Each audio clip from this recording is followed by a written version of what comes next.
Hello, I'm Ryan Gonsalves. Thanks for joining me on the Second Wind Academy podcast, where we explore career change through the lens of elite athletes. Now, today we have Anna Pixner, a two-time world champion in downhill speed skating, who has made some, fascinating career decisions while she continues to travel at 100 kilometers an hour down some very scary hills. Now, Anna's journey isn't just about racing down mountain roads at 100 kilometers an hour. It is a masterclass in personal branding, strategic positioning, and creating visibility for underrepresented athletes. And she does this while still competing. So Anna is not only excelling on the track, but by leveraging her master's studies in gender, culture and social change, quite a mouthful, she's transforming her athletic career into a platform for broader impact. So it's a fascinating conversation, and we'll explore how Anna is, somewhat strategically creating a media content showcase to showcase women and herself in extreme sports. She's building her personal brand as an advocate and role model, and quite simply challenging industry norms around athlete representation and compensation. So join me to hear Anna's thoughts on balancing rigorous training with academic pursuits. As she says, it's about pushing my mental limits as much as my physical ones. So for athletes looking to understand how to turn their career or their sporting career to be sustainable and change it into a meaningful platform, Anna Pixner, her story really gives a blueprint of how to develop that. So get ready for a great episode that goes beyond sports and performance and into the art of strategic personal branding by an elite athlete. As always, if you've got any thoughts on the show, please make sure you drop them in the comments below. Thanks a lot.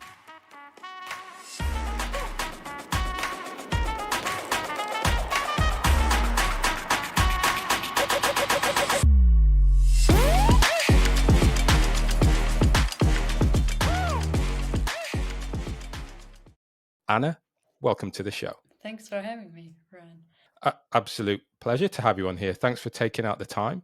I know you are a busy young lady traveling around the world competing. So thanks very much for coming on today to share your story and tell us a little bit about, what you are fighting for as a world champion female athlete.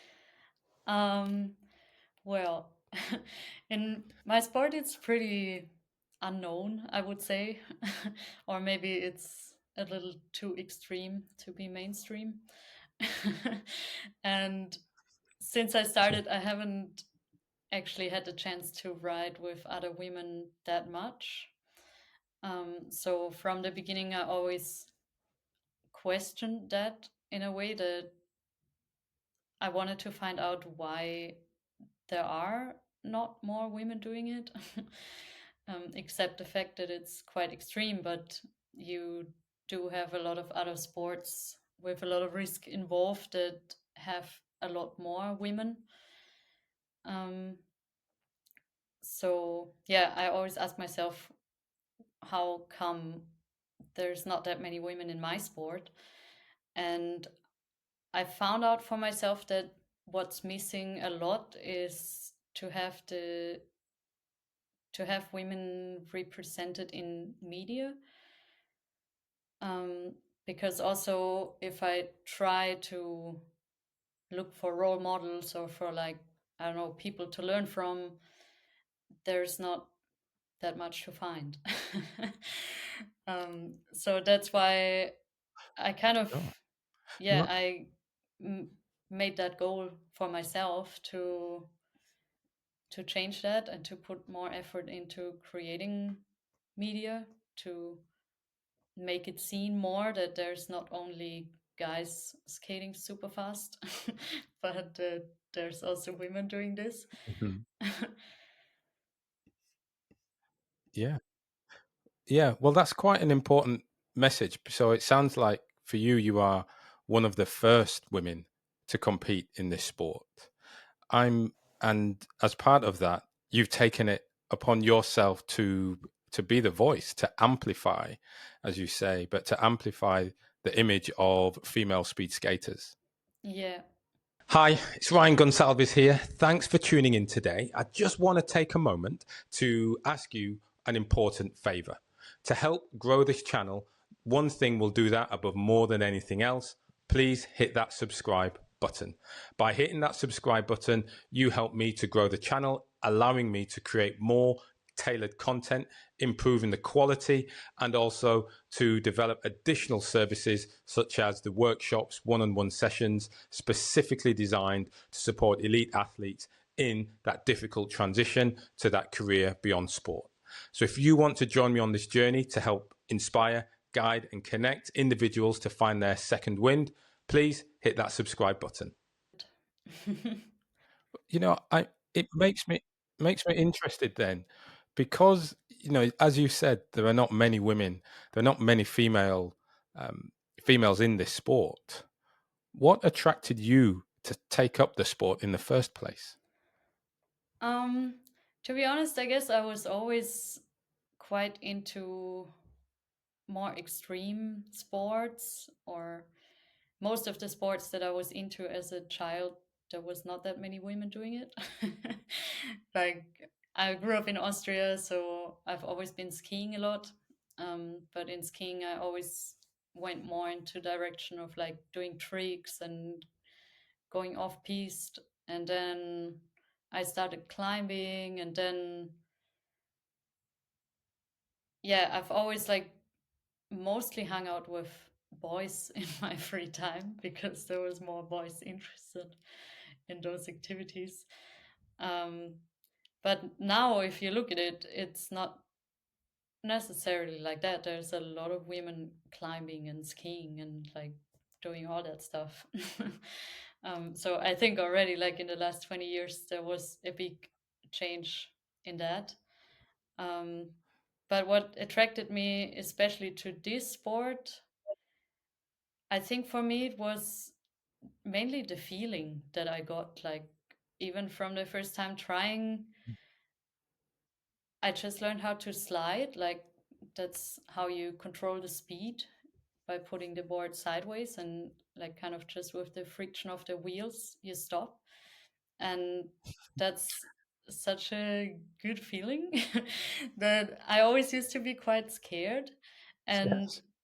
to learn that, to like control the speed in such a quick way, um, it kind of showed me that my fear is relative.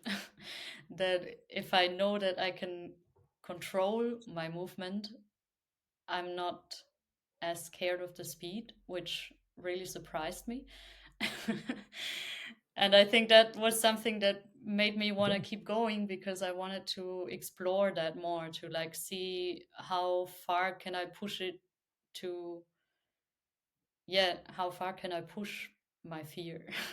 Like, am I still gonna feel scared even if I Well, practice that a lot? And and that just seemed like really interesting to me, more yeah, than Anna. in other sports where you're mainly like pushing your physical ability. I felt like in this sport it interested me to push like my mental ability. Yeah. Yes. Wow. So Anna, it makes me wonder. I mean, it to me, looking at what you do, it looks dangerous. Like you say, it is an extreme sport. What kind of speed do you get up to when you're going downhill or at your fastest time? It kind of depends on the context. Like if I skate open roads, which is like the training, we don't really have training tracks or anything like that. So we need to skate on roads with open traffic. And then I usually don't go that fast. So it's usually around 60, 70 kilometers per hour. Um, but on races, you Hmm. usually tend to push it a bit more, and there it does go up to like 100 kilometers per hour. Depending on the track, it can be even a little bit more. Yeah. Hmm. And this is so, because when I watch it, you're maybe 10 centimeters off the ground, probably not even that much, going down at 100 kilometers an hour, and you're braking simply by moving by moving yourself or moving the board, certainly across the road. Anna, what made you do it the first time? The very first time that you saw someone doing it, what, given who you are, what made you think that's something I want to do? To be honest, the first time I saw it, I was just really impressed that that's possible. Like, if you see someone going that fast on a Mm. skateboard and then just like it looks so controlled to stop, I was really impressed by that. And I was like, wow, I kind of Mhm. want to find out how that feels.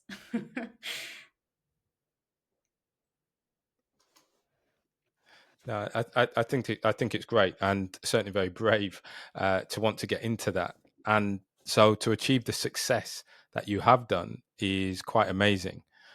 Before we talk about that, I am interested in sort of you growing up a bit and trying to understand how you got into the studies that you're doing today. So as you grew up in Innsbruck, again famous for speed as far as I'm concerned, what did you, from a sporting perspective, what did you hope to achieve? um, well, actually, I haven't really been that competitive in a way that I'm quite competitive against myself, I would say, because I'm a very perfectionist person. So the way that I think usually it's just that I want to reach my personal best, which, to be honest, I never achieve it. Because once I reach a certain goal, the next goal is already higher. And I kind of feel like it's a never ending process that I never really just get to that point where I want to be. In my Yeah, perspective. yeah. Oh, I like that. And what you're talking about really is, as you say, amplifying the sport, taking the sport to that next level. So for you, you definitely, and I know as we discuss this, it's something that you now see as a role for yourself as a world champion. Is how can you continue to help the sport to grow? Now, in doing that, there's a lot that you do from an advertising perspective and from a voice perspective. Can you talk to me a bit? How did you see a way to support growing the brand of the brand of the sport through advertising?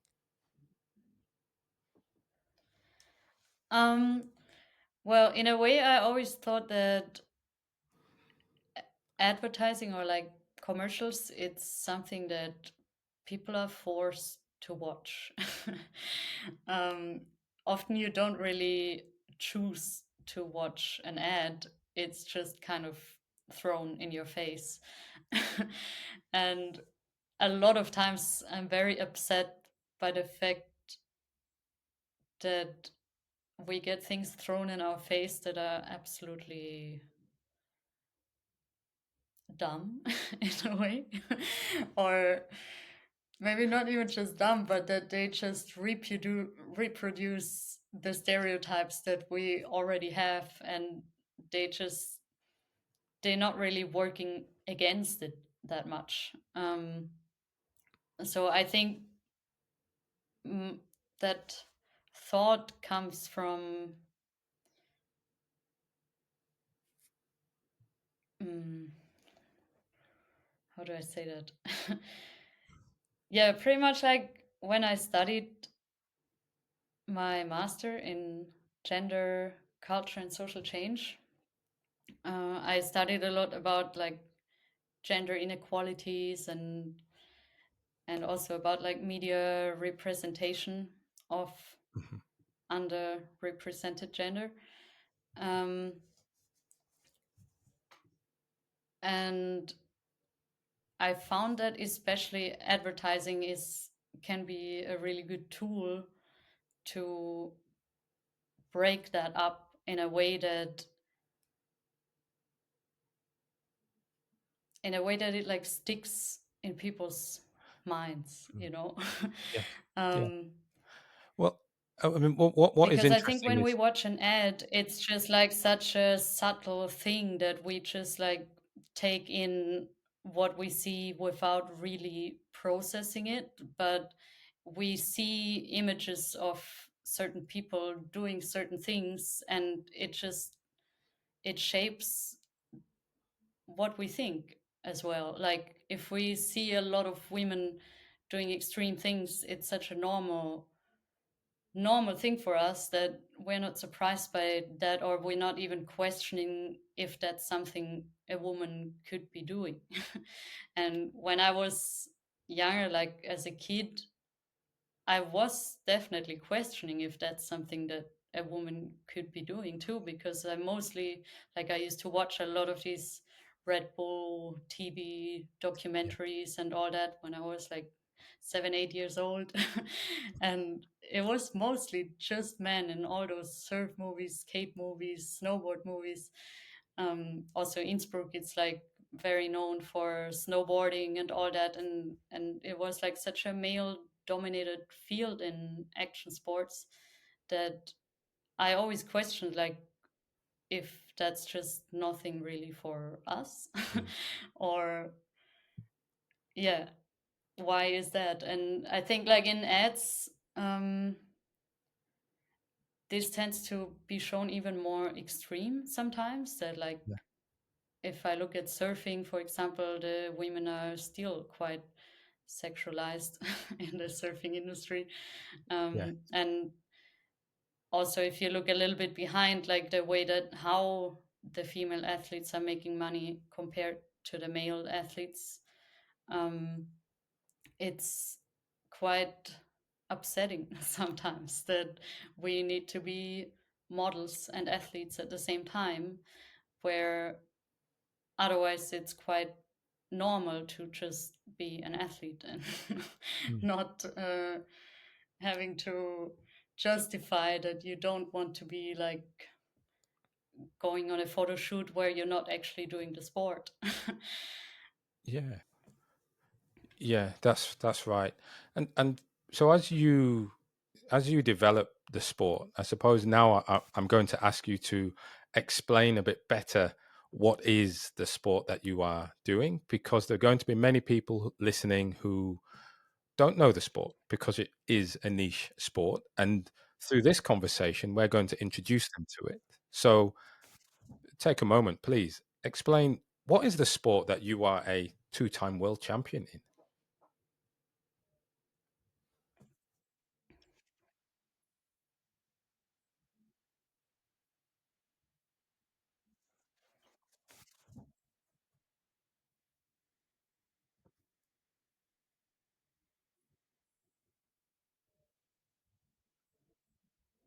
It's like downhill speed, that it's just about pretty much going as fast as possible on a skateboard down a mountain road. In those races, we are usually like four people starting at the same time, and it almost works a little bit like a snowboard border cross, in a way that we all start next to each other, and the first two in the round, they always make it further. And it usually takes place in a road like 3 to 4 kilometers long, on a mountain pass usually that has a couple of turns. And yeah, they usually try to find like very steep and challenging roads for those races. And then there's like this other,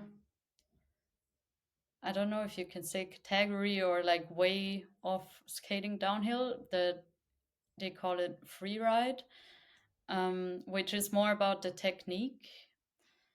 So it's not necessarily just about the speed, but it's about how you get down in a way that there's different ways of slowing down. So we always have to do a slide, which is that you put the board sideways and the wheels slide on the pavement. So that's how you lose the speed.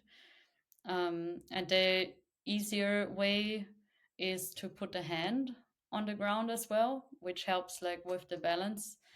At higher speeds, it's much easier to do a slide like that because it's more controlled.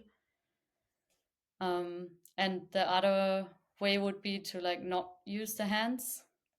So it's almost like a power slide in skateboarding that you just have to try and make the board slow down enough without putting any hand on the ground, which is, yeah, you just need to balance a lot more than when you're using the hand. So that's like my favorite Which must be hard way at of 100 skating. kilometers an hour.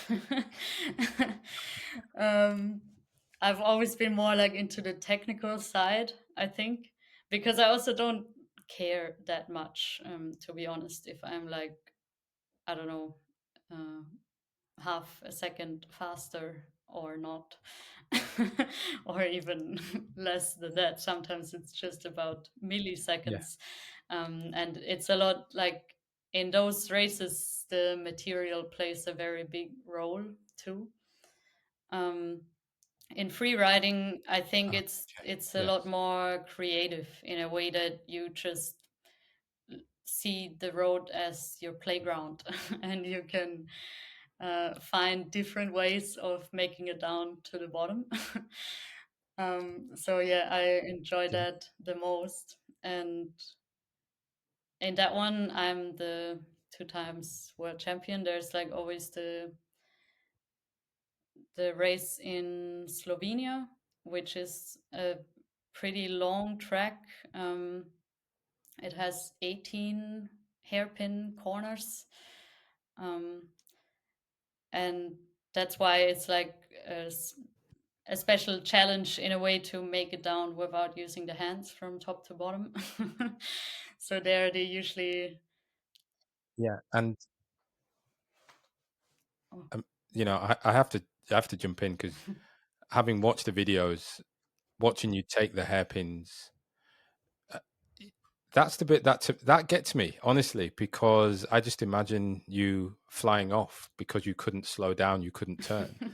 Uh, in terms of injuries, what's the worst incident or injury that you have had?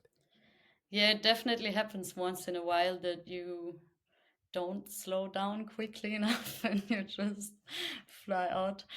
Um, the worst one that I've had, I hit a guardrail that, like, yeah, I didn't slow down enough and then I just slid out on the road hitting the guardrail and I broke 2 vertebrae and 4 ribs. I punctured my lung.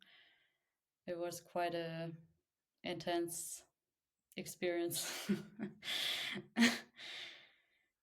But Yeah, I think that pushed me yeah, as I well can. to Okay. get even more into the technique, um, because I do feel like the more you are in control of the technique, the the smaller is the chance that you don't manage to break.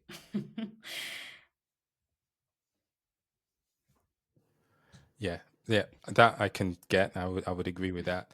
Uh, well, listen, coming back to you and your voice, I know that your masters, so the work that you're studying at the moment, as you do that course, what do you hope, or how do you hope to be able to change the way the sport and the women in particular are portrayed? um, well, to be honest, at the moment, I actually paused this master study.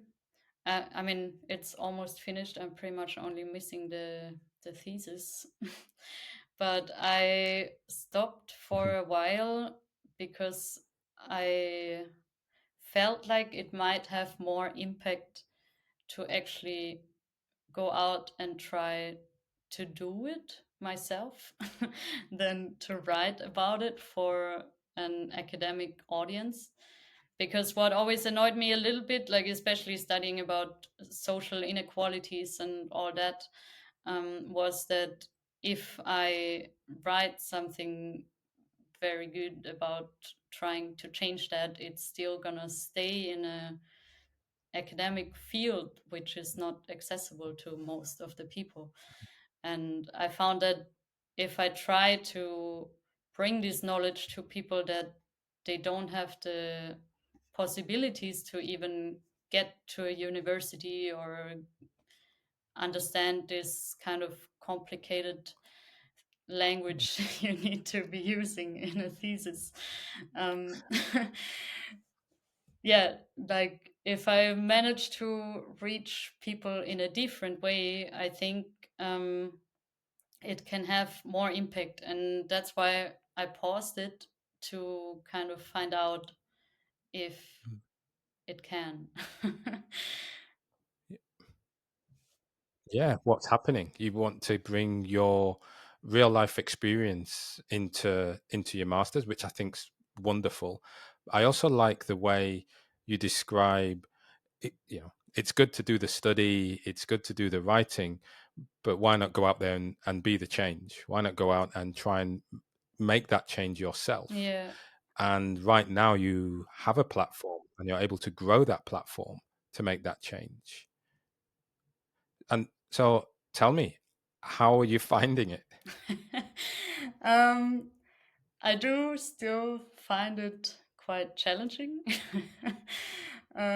especially, yeah, because to keep pushing a lot, you need time and you need to be able to pay for your bills somehow. And as a woman, I do find it even harder to get that support, because a lot of times you don't really get taken that seriously, or at least along the way, it happened to me quite a lot that I had to prove in a lot of different ways that I'm I mean it, if you know what I mean. So why do you think that is, Anna? What do you think the difference is between female athletes in your sport and male athletes in your sport? Why is it harder for you? I think because if we look at the general level of male athletes, I'm not gonna lie, it's higher. And for people that they are just watching Mhm, videos, it makes more sense to be supporting someone who is already at a higher level than a woman who is at a lower level but trying to push it, I think. And I think that mhm. what I don't know, what is not very seen in this sport is that there are some differences, like especially in the history. I think if we look back, the amount of time that men have been doing this, it's much longer than women that have been doing this. So Mhm. we kind of just started. We, like, this generation didn't have many role models to learn from, or many, yeah, much support. And I think that in a sport like that, that is that intense, um, definitely the physical strength, it also makes a difference. And we all know that um, Mm, men just have naturally more muscles than women do, which doesn't mean that we cannot be as strong. But I think that from my experience, like riding a lot with male riders too and training with men, I know that I need to put even more effort to reach the same strength.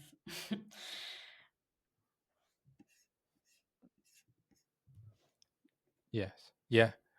And so how do you see that changing? Certainly in your career, how do you see that shift changing? What would support? How would support be different for you in order to demonstrate that progress is being made? Hmm. I think like one thing that would be a good start is to give equal prize money to women and men. in races, because even in the World Cup, it's still usually like that women don't make any prize money, um, which makes it very hard to be competing, because you spend a lot of money on the traveling, on the preparation, on registration fees, on everything, and then even if you win, you don't even make it back. And I know that like the men, they don't make a fortune either, but at least they have the possibility to win money, which often it's argued that Hmm. we have like an open category, where technically all gender are allowed to enter. Um, but I Hmm. think it's still not equally fair if I am racing with a man who is like 100 kilos and I'm 50 kilos. Even that makes a very big Hmm. difference if you're doing a gravity sport, that someone who is twice Yeah. as heavy Yeah. is going to accelerate much faster. And I think these are just like little details that they're forgotten about, because the sport is also not Hmm. big Yeah. enough, to even think about, like, for example, weight categories or things like that. But I think the most simple thing to start with would be to just, like in most other sports, make a clear category for men and women that get equal prize money. Yeah. Yeah. Yeah. And so I'm curious for you as an athlete emerging and as an athlete in an emerging sport, when you think about your future and how you would like to continue to amplify the sport, what actions are you taking? Um, well, I think I want to I want to put as much energy as possible into helping the next generation to achieve all that, because I think realistically, of course, I'm always going to keep doing this sport, but I think there's a certain time or age that you probably don't push it as much anymore. I cannot really see myself being 40 years old and trying to go even faster than I did when I was 30.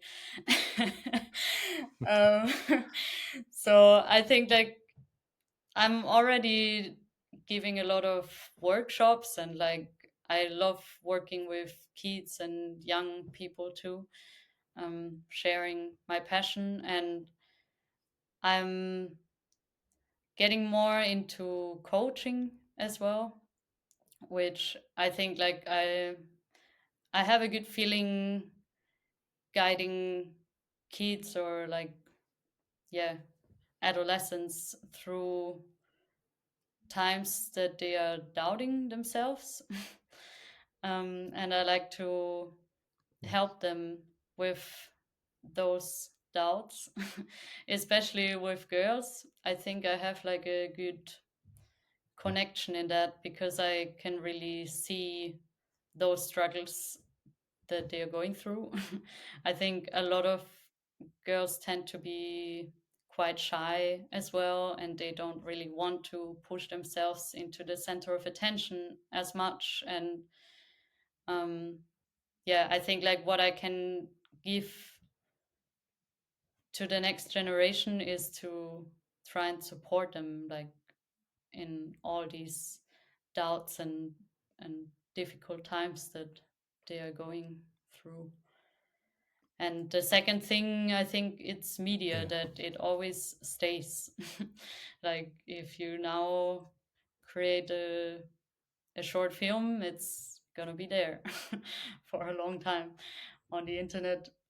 Things Yes. usually just stay there. Yeah. So that's, another thing Yeah. that I think it can have like a very long lasting effect to put effort into good quality media. So the next generation has something to, yeah, to watch and learn from. Yeah, I really like it. What you're talking about there, two strong aspects. One, supporting young athletes, perhaps especially women, to get over the doubts, to come out of the shadow, and to take the limelight, because that limelight is needed. It's a necessity to help grow the sport, to bring publicity, to bring revenue or income and investment into the sport. And that second element that you speak of there, again, really powerfully, is creating content that, yeah, people want to watch, but are inspired by, and inspires more athletes to participate. Yeah. And like you say, you're taking those actions, you're doing that yourself. And, I think those are two really strong aspects, and it's wonderful that you are leading by example. Yeah, and I think actually not even just to inspire other athletes. For me, it's also a goal to inspire pretty much everyone because I think it can be seen in a Mhm. metaphoric way as well. Doing something very risky like that, it forces you to always get out of your comfort zone and like do things that are really scary. And the way that I've experienced it, Mhm. like how my life changed when I started to do that on a daily basis, to like push myself um, to do something scary all the time, even though I hate being scared, like everyone hates being scared. So I think that it's a good tool to inspire people that they shouldn't like shy away from it just because they don't enjoy that feeling. Because I think it's something that it just tends to happen to everyone. Like it happens to all of us that we want to be comfortable. And the older we get, maybe with the more we try to avoid uncomfortable situations. And I think with what I do, I would like to inspire people to question that and to try a little bit more frequently to not be that comfortable and see what happens. Mostly it's something good that happens. Yes. Normally it is. That's what we got to push for, right? That's it. Yeah. Hey, listen, Anna, I've got to say thank you very much for coming on and sharing a bit of your story and a bit of your perspective with me today. There's going to be lots of people listening who are going to want to follow your story. So, what's the best way for them to reach out or find you to interact? I think the best way would be through Instagram, probably. Um, on my page, Anna Pixner, it's like just my normal name. I always like reply to private messages as well of anyone who, yeah, who wants to get in touch. So yeah, I invite everyone who has To any read it. questions or who just wants to have a chat to send me a message. Yeah. Well, I certainly encourage people to do that, to follow your channel, because the videos to me are quite scary. You talk about not wanting to go too fast when you're maybe 40 or in your 40s, and I'm definitely there with you thinking, yeah, I'm happy to watch and let that inspire others. But it is quite amazing. So I do say thanks very much for joining me today. Wonderful story. Thank you very much for having me.